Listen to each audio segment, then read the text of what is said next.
Morning, everyone. Today we're going to finish what we start already the day previous to this one. As a first activity, I'm going to play a motivational video that I brought today for you, while the other gang arrived, because they're still arriving. I don't know what happened today because they're lazy. Okay, where is it? The famous, this one. Very important video for you guys. When you fail in something, you don't have to give up. You have to keep on trying, don't give up. And then until you get what you need, what you want. Okay, so pay attention to the video. Famous failure. After being cut from his high school basketball team, he went home, locked himself in his room, and cried. That's Michael Jordan. He wasn't able to speak until he was almost 4 years old, and his teachers said he would never amount to much.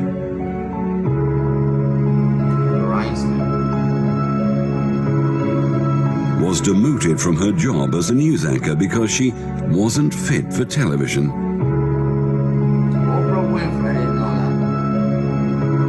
Fired from a newspaper for lacking imagination and having no original ideas.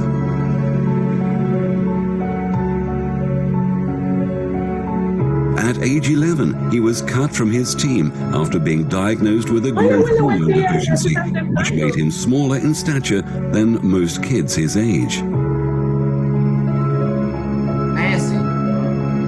At 30 years old, he was left devastated and depressed after being unceremoniously removed from the company he started.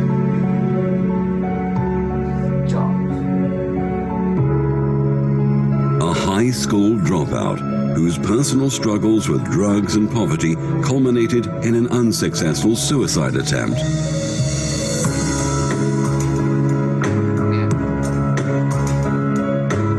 A teacher told him he was too stupid to learn anything, and that he should go into a field where he might succeed by virtue of his pleasant personality. Rejected by Decca Recording Studios, who said, "We don't like their sound. They have no future in show business."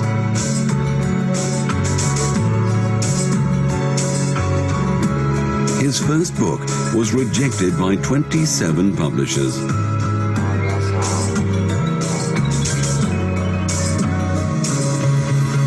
His fiancée died, failed in business, had a nervous breakdown, and was defeated in 8 elections.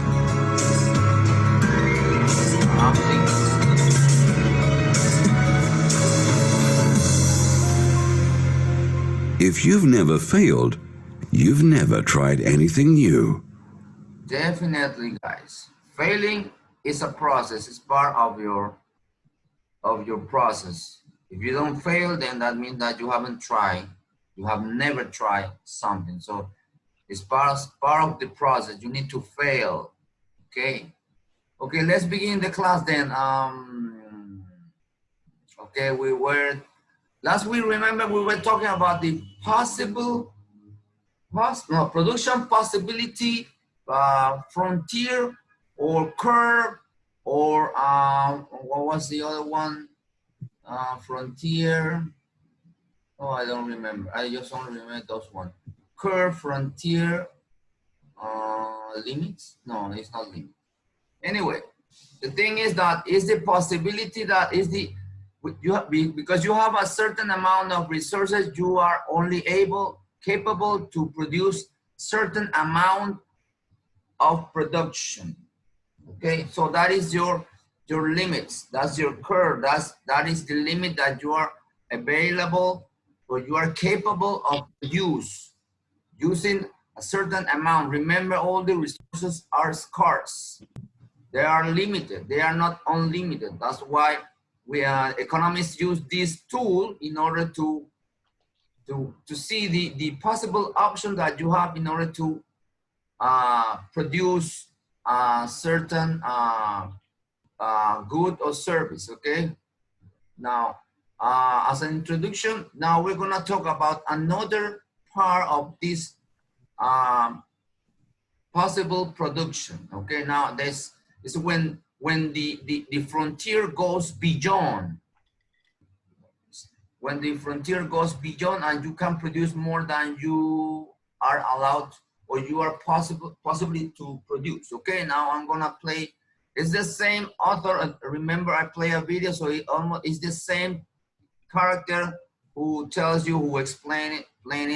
This second concept about the hold on, this is not the one. Sorry. Concept about what we are about to watch or about to study today in class. Okay, let's hear it. Pay attention, guys. I know the guy, he talks too fast, but anyway, try to pick up as much as you can. Students, this is Mr. Clifford. Welcome to ACDC Econ. Right now, we're going to talk about how the production possibilities curve shifts. You must shift it. You must shift it. So it's important for you to get used to the idea of things shifting. In econ, we explain concepts, and then we put those concepts to numbers, those numbers in a graph, and then usually we shift the graph. You're going to see it in micro and macroeconomics, and it all starts with the production possibilities curve. We've established that any point inside the curve is inefficient because we could produce more of each good, and any point on the curve is efficient. And we know that a point outside the curve is impossible or not attainable given our current resources. But what if we get more resources? That's right, the production possibilities curve can shift. You must shift it! Now there's two things that shift the production possibilities curve: a change in the quantity or quality of resources, or a change in technology. For example, in 1920, there's a certain number of cars and corn that we could produce. But now we can produce way more than we did before. That point right there that was once impossible is now possible. This is because we have new and better resources and because we have better technology. Now there's one more option that can shift the curve, which is the idea of trade. Now when countries specialize in trade, they can get other products at a lower opportunity cost than if they produce it themselves. That means the production possibilities curve would shift out in the amount that they can consume. It doesn't mean that they can produce more than they could before, but they can get more than before because of trade. Now you're gonna learn a whole lot more about this, and you're gonna learn about something called comparative advantage. Make sure to watch this video, it's gonna help you out. Now let's get back to shifting the production possibilities curve. I'm gonna give you 4 examples, and I want you to figure out what happens to the production possibilities curve for consumer goods and capital goods. Now, a quick reminder, consumer goods are made for direct consumption, like pizza. Capital goods are made for indirect consumption, so it's like an oven. So capital goods are tools and machinery to produce consumer goods. For each one of these scenarios, draw a separate production possibilities curve and show what happens in each one of the situations. Number 1, what if we have faster computers and better technology? For number 2, what if a country's power plants were destroyed and so it had a decreased amount of electricity they could produce? For number 3, what if there was an increase in the number of people who are unemployed and there was a recession in the economy? And number 4, what if there's an increase in education? Make sure to pause this video and I'll go over the answers. For number 1, if we have new computers and better technology, the entire production possibilities curve will shift outward. We can produce more consumer goods and more capital goods. For number 2, a destruction of power plants would mean we have less resources, in this case electricity, which is super important for an economy, and that would cause the production possibilities curve to shift inward. We produce less consumer goods and we can produce less capital goods. And that's exactly what happened to Japan when there was the earthquake and the tsunami. The combination right here, which was efficient, became impossible because the resources were destroyed. Now let's compare that to number 3, when we have a recession and a bunch of unemployed workers. That would not be a shift in the curve, right? The curve does not shift inward because the workers are still alive. Now, if the workers died, that would mean we don't have a resource, the entire curve would shift inward. But the workers are alive, they're just not being used. That means it's a point inside the curve. Remember, a point in the curve is inefficient or it's unemployment of our resources. So workers who are unemployed is a point in the curve, not a shift in the curve. Okay, and for number 4, the last one, an improvement in education would result in a shift outward of the curve. Remember, this is not more workers, it's better workers. The quality of workers increase. This is the idea of human capital. If our workers are better trained and more intelligent, that would cause us to be able to produce more stuff. To help you understand this concept, go ahead and watch the 3rd episode of my series Econ Movies. I use the movie Monsters, Inc. to explain the production. Okie dokie, that was it. Okay, now we are going to go right to business. Hold on. Hey, Econ students, this is Jay. Let me stop right here. Hold on, hold on. Hey, how you doing, Econ? Now, let me open it. The economics is this one. Yes, this one. The one. This is the one. Okay, hold on. This is the one. Okie dokie. Okay, where was the last slide we were talking about? Okay, this is the assignment. This was the assignment. I think the next one is the one that we have to continue. Okay, yes, we were talking about, remember about guns and borders, and they refers to guns to military spending, and the border represents the consumer production. Well, okay, let's move on then. It says, every point along the PPC, the production possibility curve, shows a different combination of military and consumer production. Those are the possibility combinations. And regardless the combination, each point represents efficiency. All points over here represents efficiency. If it's under this line, this frontier is inefficient. So it means that they are not using all the resources they have available to use it. They are not using it properly. Okay, that is inefficient. So most of them, let me go. Regardless, the each point represents efficiently the most that can be produced with the available resources. Any point inside the curve represents underutilization. Any point inside this curve, in this, is underutilization or inefficiently used, or the inefficient use, available resource. Okay, let's move on. We got 10 minutes. Hold on. Okay, it says the shape of the PPC shows the third important economic concept. This is the law of increasing opportunity costs. This is a very important law in economics, which states that, hold on, that's still entering the class. Okay, it says, which states that as production changes from one production to another. For instance, the bread and what's the other one? The muffins. Remember when they shift, when you are producing less bread in order to produce more muffins to another, increasingly more resources are needed to increase the production of the second product. In this case, should be the muffins, which cause opportunity costs to raise. It said, for instance, a nation makes 250 million pounds of butter. 0.1. You see, 0.1 is, hold on, over here, 0.1 over here. Okay. Anyway, you have this document already in your platform. Okay, so I'm gonna continue reading. But wants to make 280 million pounds. Point number 2. It's over here. Point number 2. Pounds.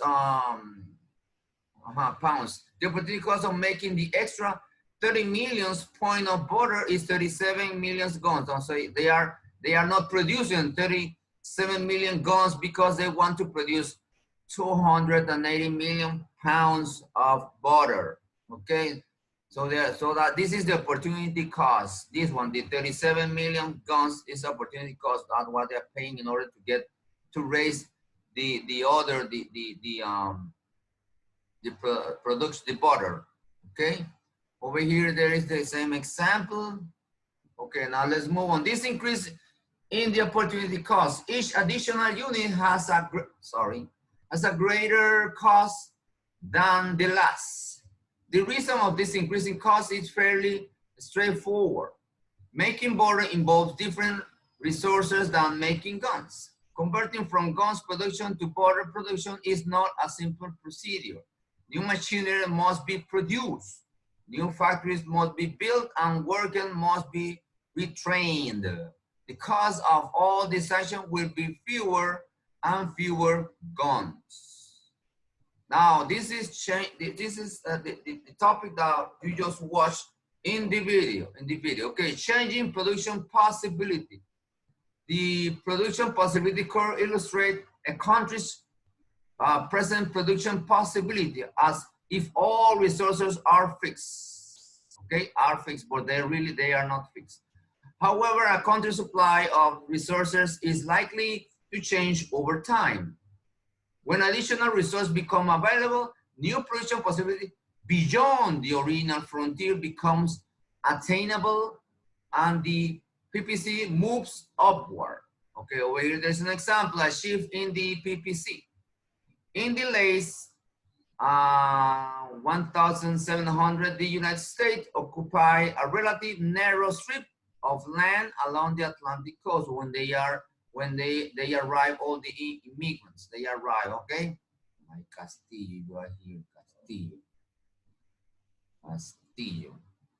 Now, yet less than 100 years, it had expanded to the Pacific. Now they moved to the other areas in the United States. This additional land provides the United States with an abundance of natural resources. Similarly, successive waves of immigration have added huge number of workers to the labor pools.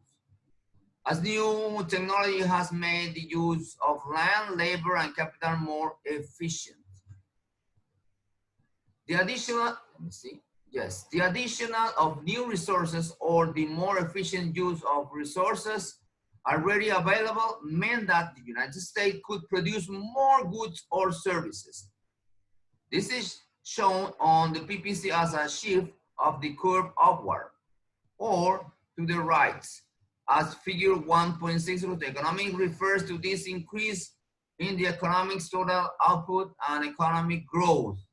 You'll learn more about it in the next chapter. Okay, now this is the movement because all this new technology and new more employee, so they are able to produce more resources and they are able to produce more, and this frontier or this curve eventually is going to move upward. That's what it means. More resources or increased productivity shift the PPC upward or to the right. From PPC 1, this one, PPC 1 to PPC 2. This means that the economy can produce more of both guns and butter. And point 4, which was a production impossibility. Remember, untenable. This is the untenable. Here is the inefficient area. Remember, untenable, inefficient, and you were supposed to write over here K and over here the L in your practice. I don't think so. Yeah, you were supposed to do that. Okay. So over here there are some questions that talks about this, and I think we don't have time, and that is the whole chapter for today's class. Now, please turn on your camera, guys. Turn on your camera. You have an assignment for next week. You have an assignment. Assignment is already, it's on page 23. Everybody open your book. Well, at least write it in your note because you have already the PDF with all this information. You have this PDF with all the chapter, okay? You have a PDF. You have to download it, you have to print. Remember, you have to wear your uniform, guys, okay? Now, you are going to solve on page 23, question number 1. Write it down, write it down. Remember, the name of this section is Analyzing Production Possibility. You write the title, today's date, and then you have to write the vocabulary. Remember, the vocabulary is on page 18. And also it's in the PowerPoint that you have it already loaded up. And then after the vocabulary, then you have to write assessments. Now you have to answer question on page 23. Assessment number 1, assessment number 2, assessment number 3, assessment number 4, and assessment number 5. 1, 2, 3, 4, and 5. They are very easy questions. 1 through 5. Yes, wonderful.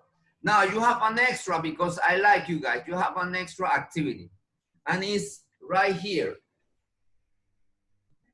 You need, over here, there is a table with some information and you need to complete the graphic, and then you need to answer these questions over here. Now in that side, you need to answer the question. You need to create a PPC graphic, okay? And then you have to complete the questions over there. Letter A, B, C, and D. That's it. A, B, C, and D. A, B, C, and D from that chart. Are we clear? Now, if you download already that PDF, then you know what I'm talking about. Remember, you have to wear your uniform or wear your jacket, guys. Okay, Armengol. I saw you. I saw you. Okay, guys. Now, you have any question? Now, before we finish the class, I'm not quite sure if next week or week number 9 we're going to have a forum examination. A forum is like the teachers throws a questions and then you have to interact with the teacher. I'm going to evaluate your answers. Okay, so you have to be ready. At least you have to read and be aware of what we have studied so far, all the terms, all the terminology what we have studied so far, okay? Because I could give you any kind of, no, it's gonna be only one question, and then you have to give me your answer according to what we have learned. That is a forum, and then you have to interact with other students. So everybody needs to talk in that forum. So according to your answer, I'm going to evaluate you. Anyway, I'm going to load up the rubric that I'm going to take it into consideration in order to evaluate your performance in that forum. Okay, so I think you're gonna do the same thing in others classes, okay? So anyway, if you haven't heard about it, now you know what the other teachers are going to tell you about these forums, okay, guys? Anyway, if you have any question, remember you can reach me after 12:45 until 2, okay? Anyway, I always spend time here in the computer, okay? Either watching Netflix or doing something extra about economics. Okay, guys, so see you next week. Please complete your activity and we'll discuss it next week, this activity. Are we clear? Okay, guys, see you. Take care. Wash your hands. Thank you, teacher. Bye. Bye-bye. Take